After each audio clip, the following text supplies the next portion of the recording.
അഞ്ചാം ക്ലാസ്സിലെ സോഷ്യൽ സയൻസിൻ്റെ ആനുവൽ എക്സാമിൻ്റെ മോഡൽ ക്വസ്റ്റ്യൻ പേപ്പറാണ് നമ്മൾ ഇന്ന് ഡിസ്കസ് ചെയ്യുന്നത്.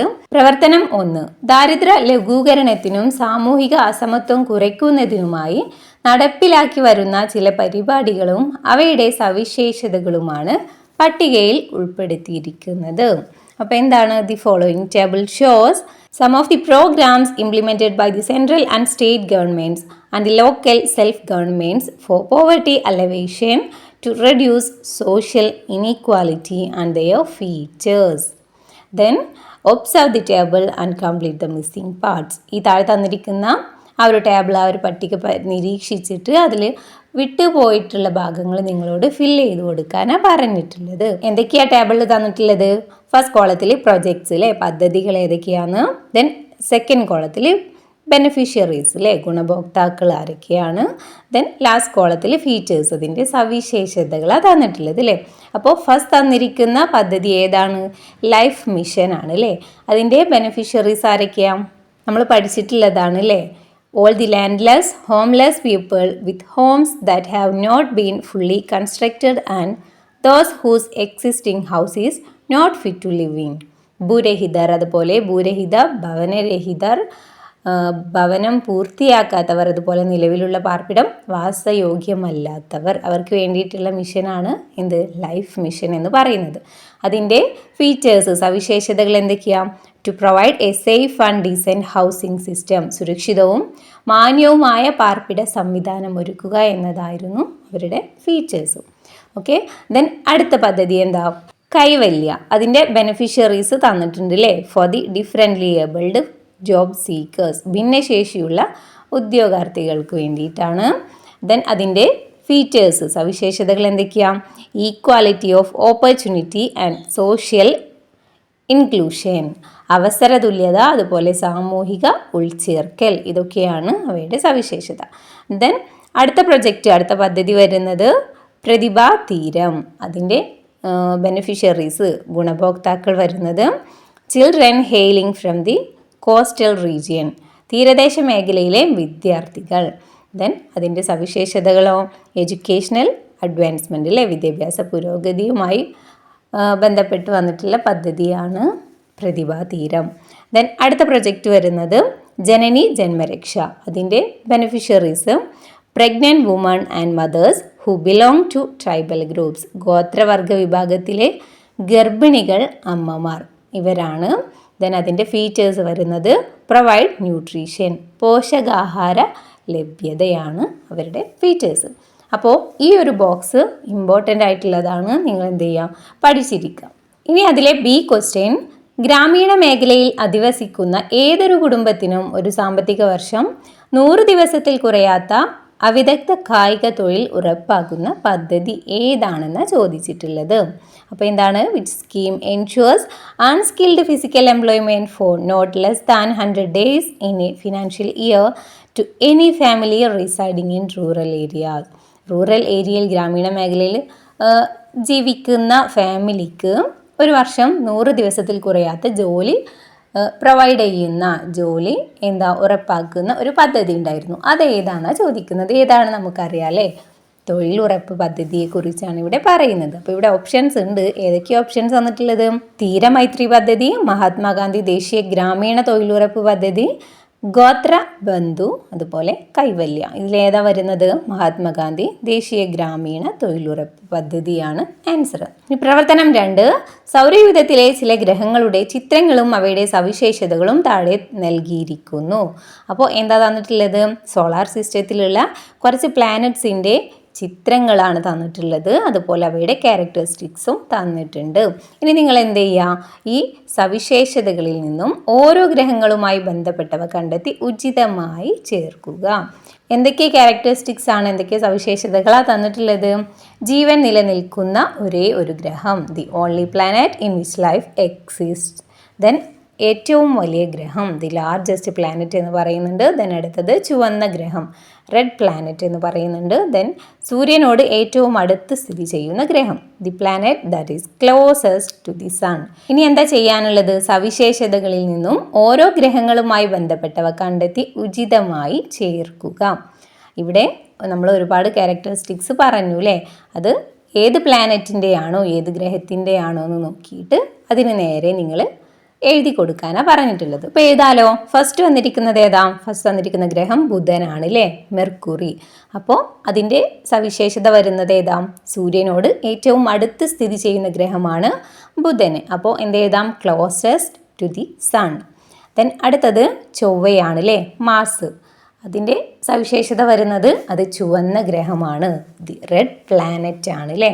ഇനി അടുത്തത് വ്യാഴം, ജൂപ്പിറ്റർ. അപ്പോൾ അതിൻ്റെ സവിശേഷത വരുന്നത് നമുക്കറിയാം, ഏറ്റവും വലിയ ഗ്രഹമാണ് വ്യാഴം, ദി ലാർജസ്റ്റ് പ്ലാനറ്റ്. ദെൻ അടുത്തത് ഭൂമി, എർത്തിൻ്റെ സവിശേഷത ജീവൻ നിലനിൽക്കുന്ന ഒരേ ഒരു ഗ്രഹമാണ് അല്ലേ, the only planet in which life exist. Okay, അപ്പോൾ ഇതൊക്കെ നിങ്ങൾ പഠിച്ചിരിക്കുക, ഇമ്പോർട്ടൻ്റ് ആണ്. ദെൻ ബി ക്വസ്റ്റ്യൻ, സൂര്യനിൽ നിന്ന് ഏറ്റവും അകലെ സ്ഥിതി ചെയ്യുന്ന ഗ്രഹം ഏതാണ്? Which planet is farthest from the sun? സൂര്യനിൽ നിന്ന് ഒരുപാട് ദൂരെയുള്ള ഗ്രഹം ഏതാ? നമുക്കറിയാം അല്ലേ. ഇവിടെ ഓപ്ഷൻസ് ഉണ്ട്. എന്തൊക്കെയാണ്? നെപ്റ്റ്യൂൺ, ചൊവ്വ, വ്യാഴം, ശുക്രൻ. ഇതിലേതാ വരുന്നത്? യെസ്, നെപ്റ്റ്യൂൺ ആണ് ആൻസർ വരുന്നത്. ഇനി പ്രവർത്തനം 3, ഭൂമിയുടെ ഭ്രമണം, പരിക്രമണം എന്നിവ ചിത്രീകരിച്ചിരിക്കുന്നത് ശ്രദ്ധിക്കുക. കണ്ടല്ലോ, ചിത്രം എ, ചിത്രം ബി തന്നിട്ടുണ്ട് അല്ലേ. ഇതെന്താ? നമ്മുടെ ഭൂമിയുടെ റൊട്ടേഷനും റിവല്യൂഷനും ചിത്രീകരിച്ചിരിക്കുന്നതാണ്. നമ്മുടെ ടെക്സ്റ്റ് ബുക്കിലുള്ള ചിത്രങ്ങൾ തന്നെയാണ്, നിങ്ങൾക്കറിയാലോ. ദെൻ ഇനി എന്താണ് activity? Write the rotation and revolution in the figures respectively. അപ്പോൾ ഇവിടെ താഴെ തന്നിട്ടുണ്ട് അല്ലേ, ചിത്രം എ എന്നും ചിത്രം ബി എന്നും തന്നിട്ടുണ്ട്. അതിൽ ഏതാണ് ഭ്രമണം ഏതാണ് പരിക്രമണം എന്ന് നിങ്ങൾ എഴുതുക. അപ്പോൾ ഇവിടെ എങ്ങനെയാണ് വരുന്നത്? ചിത്രം എ ഭ്രമണമാണ്, റൊട്ടേഷനാണ്. ദെൻ ചിത്രം ബി വരുന്നത് എന്താ? പരിക്രമണമാണ്, റിവല്യൂഷനാണ്. അപ്പോൾ നിങ്ങൾ കറക്റ്റായിട്ട് എഴുതാം. ദെൻ അതിലെ ബി ക്വസ്റ്റ്യൻ, ഭ്രമണം, പരിക്രമണം എന്നിവയെക്കുറിച്ച് ലഘു കുറിപ്പുകൾ തയ്യാറാക്കുക. Prepare short notes on rotation and revolution of the earth. അപ്പോൾ ഇവിടെ എന്താ? റൊട്ടേഷനെ കുറിച്ചും റിവല്യൂഷനെ കുറിച്ചും ഭ്രമണത്തെക്കുറിച്ചും പരിക്രമണത്തെക്കുറിച്ചും ഒരു ഷോർട്ടായിട്ടുള്ള ഒരു കുറിപ്പ് തയ്യാറാക്കാനാണ് പറഞ്ഞിട്ടുള്ളത്. നിങ്ങൾക്കറിയാലോ ഭ്രമണം എന്താണ്, പരിക്രമണം എന്താണെന്നൊക്കെ. അതൊക്കെ പഠിച്ചിരിക്കുക. ഇവിടെ കൊടുക്കുന്നുണ്ട് ആൻസർ, ഇതുപോലെ നിങ്ങൾ അതിനെക്കുറിച്ച് എഴുതാം. ഭൂമി അതിൻ്റെ സാങ്കല്പിക അച്ചുതണ്ടിൽ സ്വയം കറങ്ങുന്നതിനെയാണ് ഭ്രമണം എന്ന് പറയുന്നത്. ഭൂമിക്ക് ഒരു ഭ്രമണം പൂർത്തിയാക്കാൻ 23 മണിക്കൂർ 56 മിനിറ്റ് 4 സെക്കൻഡ് സമയം ആവശ്യമാണ്. Rotation is the spinning of the earth on its imaginary axis. The earth takes 23 hours 56 minutes 4 seconds to complete one rotation. ഭ്രമണം ചെയ്യുന്നതോടൊപ്പം ഭൂമി നിശ്ചിത സഞ്ചാരപാതത്തിലൂടെ സൂര്യനെ ചുറ്റി സഞ്ചരിക്കുന്നുമുണ്ട്. ഇതാണ് പരിക്രമണം. ഒരു തവണ സൂര്യനെ ചുറ്റി സഞ്ചരിക്കാൻ ഭൂമിക്ക് 365 ദിവസം വേണം. As it rotates, the earth moves around the sun on a fixed orbit. This is revolution. It takes 365 days for the earth to go around the sun once. ഈ പ്രവർത്തനം 4, ഭൂമിയിലെ ചില പ്രദേശങ്ങളുടെ സവിശേഷതകളാണ് താഴെ നൽകിയിരിക്കുന്നത്. The following are the characteristics of some regions of the earth. ഭൂമിയിലെ ചില റീജിയൻസിൻ്റെ ചില പ്രദേശങ്ങളുടെ സവിശേഷതകളാണ് ഇവിടെ താഴെ തന്നിരിക്കുന്നത്. എന്തൊക്കെയാണെന്ന് നോക്കാം അല്ലേ. അപ്പോൾ ഇവിടെ നമ്മൾ ഇംഗ്ലീഷ് മീഡിയം മലയാളം മീഡിയം ഒന്നിച്ചാണ് ഡിസ്കസ് ചെയ്യുന്നത്. അപ്പോൾ നിങ്ങൾ ഏത് മീഡിയം ആണോ പഠിക്കുന്നത് അത് നിങ്ങൾ ശ്രദ്ധിക്കാം. ഓക്കെ, അപ്പോൾ വെരി ലിറ്റിൽ റെയിൻഫോൾ, മഴ തീരെ കുറവ്. സാൻഡ്സ്റ്റോം, മണൽക്കാറ്റ്. Then sledges pulled by dogs, നായ്ക്കൾ വലിക്കുന്ന സ്ലെഡ്ജുകൾ. Igloos. Then scarcity of water, ജലദൗർബല്യം. പോളാർ ബിയേഴ്സ്, ഹിമക്കരടി. സീൽസ്, സ്നോവി ഓൾസ്, സീല്, ഹിമമൂങ്ങ. ദെൻ വാസ്റ്റ് സാൻഡ് പ്ലെയിൻസ്, വിശാലമായ മണൽപ്പരപ്പ്. ഡ്രൈ വിൻഡ്സ്, വരണ്ട കാറ്റ്. ഹണ്ടിങ്, വേട്ടയാടൽ. ദെൻ ഫിഷിംഗ്, മത്സ്യബന്ധനം. ഇതൊക്കെയാണ് തന്നിരിക്കുന്നത്. ഇനി നൽകിയിരിക്കുന്ന സവിശേഷതകളിൽ നിന്നും ധ്രുവപ്രദേശങ്ങളുമായി ബന്ധപ്പെട്ടവ കണ്ടെത്തി എഴുതുക. ഈ തന്നിരിക്കുന്നതിൽ നിന്ന് പോളാർ റീജിയണുമായി ബന്ധപ്പെട്ടിരിക്കുന്നവ ഏതൊക്കെയാണ് കണ്ടുപിടിച്ചെഴുതാനാണ് നിങ്ങളോട് പറഞ്ഞിട്ടുള്ളത്. അപ്പോൾ ഏതൊക്കെയാണ് പോളാർ റീജിയൻസിൽ ധ്രുവപ്രദേശത്തിൻ്റെ സവിശേഷതയായിട്ട് വരുന്നത്? സ്ലെഡ്ജസ് പുൾഡ് ബൈ ഡോഗ്സ്, നായ്ക്കൾ വലിക്കുന്ന സ്ലെഡ്ജുകൾ. ഇഗ്ലൂസ്, ദെൻ എന്താ polar bears, seals, snowy owls, ഹിമക്കരടി, സീല്, ഹിമമൂങ്ങ, ദെൻ ഹണ്ടിങ്ങിലെ വേട്ടയാടൽ, അതുപോലെ ഫിഷിംഗ് മത്സ്യബന്ധനം. ഇനി ഇതിൽ ബി ക്വസ്റ്റ്യൻ, റൈറ്റ് 2 എൻവയോൺമെന്റൽ conservation activities you can do to mitigate climate change. കാലാവസ്ഥാ വ്യതിയാനം ലഘൂകരിക്കുന്നതിനായി നിങ്ങൾക്ക് ചെയ്യാൻ കഴിയുന്ന 2 പരിസ്ഥിതി സംരക്ഷണ പ്രവർത്തനങ്ങൾ എഴുതാനാണ് പറഞ്ഞിട്ടുള്ളത് അല്ലേ. അപ്പോൾ എന്തൊക്കെ എഴുതാം? നമ്മൾ വനനശീകരണം ഒഴിവാക്കുക അല്ലേ, ഈ മരങ്ങളൊക്കെ വെട്ടി മുറിക്കുന്നത് നിർത്തുക, ദെൻ അതുപോലെ പ്ലാസ്റ്റിക്കിൻ്റെ ഉപയോഗം കുറയ്ക്കുക, അങ്ങനെയുള്ള കാര്യങ്ങളൊക്കെ നിങ്ങൾക്ക് എഴുതി കൊടുക്കാം.